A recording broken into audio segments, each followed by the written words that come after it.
Hey, if your childhood was anything similar to mine, you probably remember watching this. Hey kid, didn't your mom ever tell you not to play with giant killer robots? This was a pretty iconic crossover between the characters of Iron Man, Spider-Man, and Hulk. This was just the animated portion to a much more complicated story. Well, not that much more complicated. It was a story meant for younger kids. Let me introduce you to the Marvel Adventures line. If you don't know what the Marvel Adventures line is, it was basically a series of stories featuring famous Marvel characters that were made much more simpler and age appropriate for younger audiences. Contrary to popular belief, you probably shouldn't let your 6-year-old read comics, even Spider-Man comics. You could always tell if it was an issue of Marvel Adventures because it would literally just say Adventures in a big red bold font. Technically the font was white, but you know what I'm saying. Today the issue in question is an issue of Marvel Adventures Iron Man. This is the cover that I found, and I don't think that this was the original cover. I think this was a variant cover, because I remember the one I read having a 2D cover, but let's get into this. So in classic comic fashion, it starts out with a bunch of destruction. I guess one of the dudes doesn't recognize Iron Man and tells him to get away. The other dude seems to be pretty happy about it, and Tony pretty much reflects about that. And it's at this point where we end up hearing Tony's internal monologue. Ever since we caught the man who wanted to turn Stark Industries' disaster preventative system into a weapons program, Daxter Ames, which is a little on the nose. Tony remarks that this dude will get a lot of alone time in his prison cell. Lil Bro basically responds something along the lines of, "Hey, you cannot imprison a great man, Mr. Stark. My work will go on regardless." And then we see his little evil face.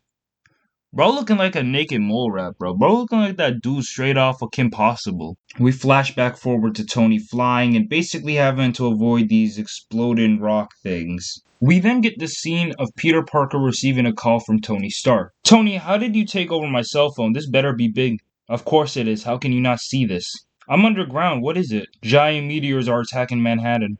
Okay, that's pretty serious. We then get Spider-Man suiting up to help some construction workers get out of danger's way. We of course get a few shots of Peter Parker helping out some civilians. Dripped out of course cause it's '09. After Peter stops most of the meteorites, he brings up the fact that there's only one left. But Tony replies it's a big one, goes in and tries to stop the meteorite, and is successful. Peter tells him that he did a great job before Iron Man replies, "Spider-Man, where are you?" Apparently he was on top of the meteorite. Tony replies, "You know, that was heavy enough without any help." And then we get these pretty cool and honestly pretty nostalgic ads for merchandise based off of the original 2008 Iron Man movie, including an action figure, a Halloween costume, some t-shirts, which honestly I think I must have owned at least one of these shirts, backpacks, and what I presume to be trading cards. Oh wait, I own those trading cards. Not to mention the drippy shoes of '08. We then get this scene where Tony basically just explains what happened with the rogue scientist earlier. He's the reason why the meteors have been coming to Earth. And to stop this from happening, Tony decides to send a laser transmission into space. Peter then remarks, "In space, no one can hear how awesome that is." And he looks excited as all hell. Then Tony gives his number to Peter, telling him that he can call him whenever he needs him. Peter replies, "I can just call you on your phone?" This is where Avengers vs. AIM Part 1 comes in. Peter comes in to save this kid wearing a Fantastic Four shirt from basically getting killed by a Giant killer robot? Peter basically within the first few seconds of fighting this robot realizes, yo, I can't do this. Before he gets slammed into a poster of Tony Stark and realizes, oh wait, I got this guy's number. Peter then calls Tony. And I could have sworn this was live action when I first saw it. And I'm not the only person who misremembered this. Funny enough, this exact same scene got used for the Flash game Iron Man flight test. Graviton repulsor charged. Iron Man armor combat ready. Honestly, that game was really fun, but I never was able to get very far in it. Iron Man basically comes in and fights the robot for a bit. He struggles at first, but he's able to defeat the robot. Problem is, there's a bomb inside of it. And that bomb is about to go off. At this point, it's probably pretty good to hop back into the comic. See, a little bit earlier, and I promise this is relevant, Bruce Banner was running experiments somewhere in Nova Scotia before receiving a warning phone call from Tony Stark. And then he was attacked by what seems to be almost the exact same type of robot we saw earlier. He hulks out and ends up throwing one of the robots, but it turns out there's actually a few of these things. This is where we get the scene where Spider-Man goes in to fight the robot. This is the start of Avengers vs. AIM Part 1, the chapter we previously talked about. Where we were at Avengers vs. AIM Part 2 was the scene in which we discovered that there was a bomb inside the defeated robot.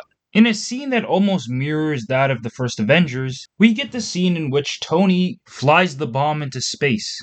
The explosion causes him to hurl back down to Earth violently, before he is saved by the Incredible Hulk from earlier. I mean, hey, yo. Joss Whedon was definitely taking notes while watching this. I kind of like their dynamic here. Hulk, Iron Man, and Spider-Man all have pretty cool dynamics with each other in this little thing. I don't know what to call it, if I'm going to be completely honest. Is it a short? Is it a special? I don't know what it is, or even where it aired, or if it aired anywhere outside of the internet. From what I understand, this is just a YouTube thing. See, it turns out there's actually another robot. A robot which Spider-Man is trying to fight off. The Incredible Hulk ends up attacking it with the help of Iron Man, and they end up defeating it.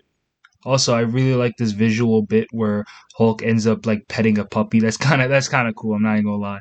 Both Iron Man and the Incredible Hulk end up on a newspaper, and the short ends. This was back before the MCU influenced literally every aspect of Marvel, and I love this. I love this so much. I don't know, it's so nostalgic going back and watching this type of stuff. If only I could go back and play Iron Man Flight Test again, though. Or actually, speaking of that, y'all remember those like cool Captain America and Thor Flash games? Yo, I want to make videos about those. If you've made it this far into the video, come on, help a bro out. Like, subscribe, comment, express yourself. Get this video pushed out to as many people as possible. Heck, post this on the subreddits. Tell me what kind of videos y'all would like to see as well.